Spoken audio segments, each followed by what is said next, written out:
حضرت امام حسین شہید کر دیے گئے، ان کا خاندان شہید کر دیا گیا۔ صرف 14 سال کے امام زین العابدین رضی اللہ تعالی عنہ اس حادثے میں، اس واقعہ میں جو ہے وہ بچے، اور سب سے زیادہ دکھ اپنی آنکھوں سے انہوں نے دیکھے۔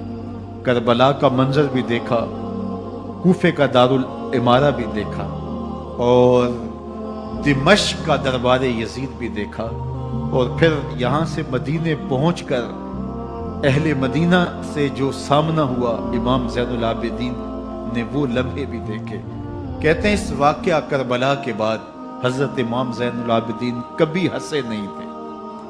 جب بھی پانی پینے لگتے تو رو پڑتے، انہیں شاید سکینہ کی پیاس یاد آ جاتی تھی۔ امام زین العابدین کا رنگ زرد ہو جاتا جب کربلا کی یاد آتی، اور بسا اوقات شہر سے وحشت ہونے لگتی اور دور باہر نکل جاتے اور جا کر کے وہاں خیمہ گاڑ لیتے اور مہینہ مہینہ وہاں ذکر و فکر اور عبادت میں لگے رہتے۔ امام زین العابدین کے ہاتھوں میں ہتھ کڑیاں، پاؤں میں زنجیریں، اور اونٹ پہ باندھ کر کے جب حضرت امام زین العابدین کو شہیدوں کی لاشوں کے قریب سے گزارا گیا تو غشی پہ غشی طاری ہو رہی تھی امام زین العابدین پہ، اور وہ گھڑیاں بھی امام زین العابدین پر کتنی دردناک تھی کہ جب شہزادیاں اونٹوں کے ساتھ باندھی گئی تھی اور امام زین العابدین اپنے بابا کا سر اپنے سامنے چلتا ہوا دیکھتے تھے، اور یہ دردناک لمحے کہ جب رات کی گھڑی آئی تو زینب سلام اللہ علیہ نے دیکھا کہ زین العابدین کے آنسو نہیں تھمتے اور ان کو غشی پہ غشی آتی ہے، تو وہ آگے بڑھ کے ان کو اپنی آغوش میں سمیٹتی ہیں اور کہا زین العابدین کیا ہوا؟ کہا کہ پھپھو جان اگر ہو سکے تو بابا کا سر کچھ دیر کے لیے میری گود میں نہیں آ سکتا ہے۔ وہ وقت بھی امام زین العابدین پہ آتا ہے جب زخم اور درد اور دکھ حد سے تجاوز کرتے ہیں تو زین العابدین مدینہ کی طرف منہ کر لیتے ہیں اور حضور کی بارگاہ میں ہوا کے ہاتھوں پیغام بھیجتے ہیں، ان نلتا یا ریح الصبا یوما الی ارض الحرم بلغ سلامی روزتن فیہا النبی المحترم یا رحمتا للعالمین ادرک لزین العابدین محبوس عید الظالمی فی الموکب والمزدحم۔ امام زین العابدین نے یہ سارا دردناک منظر اپنی آنکھوں سے دیکھا اور یہ سارے دکھ سہے۔ امام زہری کہتے ہیں کہ ولید کے زمانے میں دوبارہ امام زین العابدین کو پکڑ لیا گیا اور ان کے ہاتھوں میں دوبارہ ہتھ کڑیاں اور پاؤں میں بیڑیاں ڈال دی گئی۔ میں ملنے گیا تو جو ہی امام کے ہاتھوں میں ہتھ کڑیاں دیکھی تو میرا دل ڈولنے لگا اور میری آواز گلے میں دب گئی اور آنسو تھے کہ تھمتے نہیں تھے۔ تو امام زین العابدین نے مجھے دیکھا تو مجھے تسلی دیتے ہوئے کہا زہری کیا ہوا تمہیں؟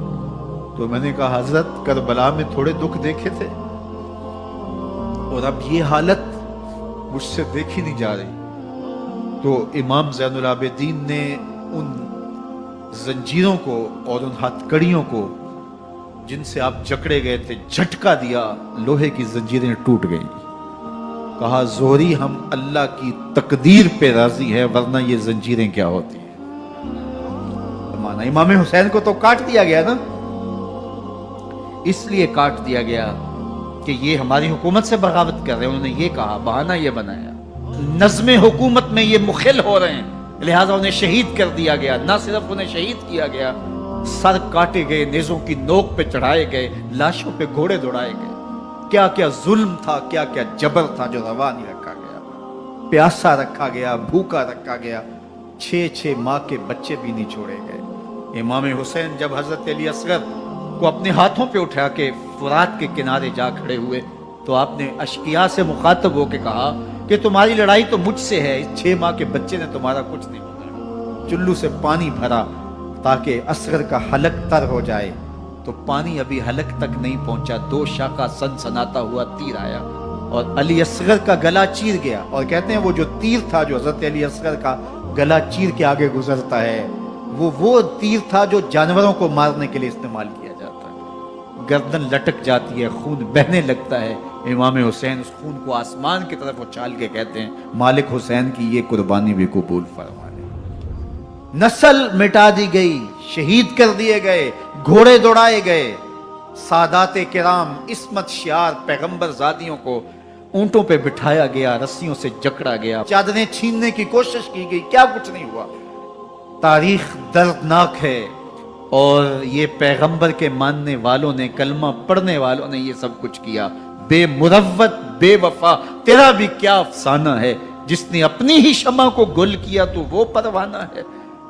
لیکن یزید کی دلیل یہ تھی کہ یہ حکومت کا نظم چلتا ہے، اسے چلنے دیا جانا چاہیے. انہوں نے کیوں رکاوٹ ڈالی ہے؟ لہٰذا یہ باغی ہیں، ان کو کاٹ دیا جائے. میں کہتا ہوں امام حسین کو شہید کر دیا گیا، ان کے اعیان و انصار کو شہید کر دیا گیا، پورے خاندان کو پیاسا رکھ کے ذبح کر دیا گیا. 6 ماہ کے بچے بھی نہیں چھوڑے گئے، 80 سال کے بوڑھوں کو بھی شہید کیا گیا. خواتین کو اونٹوں پہ بٹھایا گیا اور گلی گلی عصمت معاب پیغمبر رحمت کی شہزادیوں کو کوفے اور دمشق کے بازاروں کے اندر بتایا گیا. تو مجھے بتائیں اس کے بعد یزید کی حکومت نے کیا کیا، ان کا کیا کارنامہ تھا؟ کتنے محدث پیدا ہوئے، کتنے مفکر پیدا ہوئے، کتنے جرنیل پیدا ہوئے، کتنے صوفی پیدا ہوئے. کون تھا جو ان کے تخت و تاج اور ان کی حکومت جس کو بچانے کے لیے اتنا بڑا حادثہ کر دیا اور پیغمبر کے بیٹوں کو شہید کر دیا؟ تو کیا پھر اس حکومت نے کیا؟ یزید نے، یزید کا اپنا بیٹا تخت پہ بیٹھنے کے لیے تیار نہیں تھا. 6 ماہ کے بعد اس کی لاش گھر سے نکلی. اس نے کہا کہ یہ تخت جو ہے وہ آل رسول کے خون پہ بنا ہے، میں اس پہ نہیں بیٹھوں گا. اور رسوا ہو گئے. اور یزید جس کو زوم تھا کہ میں اتنی بڑی سلطنت کا مالک ہوں، اس کو بچانا ہے، اس سلطنت نے اسلام کے لیے کیا کیا؟ مجھے بتاؤ. کون سے جرنیل پیدا کیے، کون سے حکمران پیدا کیے، اس نے کون سے توانا لوگ پیدا کیے، کون سے محدث، کون سے مفکر، کون سے مسلح پیدا کیے. اور جس خاندان کو کاٹ دیا گیا، صرف ایک 14 سال کا علی اوسط زین العابدین بچا. اور حسین ابن علی کی نسل دیکھو، جعفر صادق کس نسل سے ہیں، باقر العلوم کس نسل سے ہیں، حضرت غوث اعظم کس کے شہزادے ہیں، حضرت داتا گنج بخش علی حجویری کس کے بیٹے ہیں، اور حضرت معین الدین چشتی اجمیری کس کے بیٹے ہیں. آج زمانے کو جو بھی دیا ہے حسین کے بیٹوں نے دیا ہے. یزید تخت بچا کر بھی امت کو کچھ نہ دے سکا، اور امام حسین نے سب کچھ لٹا کے امت کو ایمان کی بہاریں عطا کر. آج جہاں بھی ممبر و محراب کی رونق نظر آ رہی ہے، اس کے پیچھے حسین کا کوئی بیٹا کھڑا ہوا نظر آ رہا ہے. اللہ اکبر. اس دین کے خاکے میں رنگ ہی حسین ابن علی کے خون نے بھرا ہے. حسین اگر نہ شہید ہوتا تو آج گھر گھر یزید ہوتا. اسلام کی عظمت عیاں نہ ہوتی، خدا کے گھر میں اذان نہ ہوتی.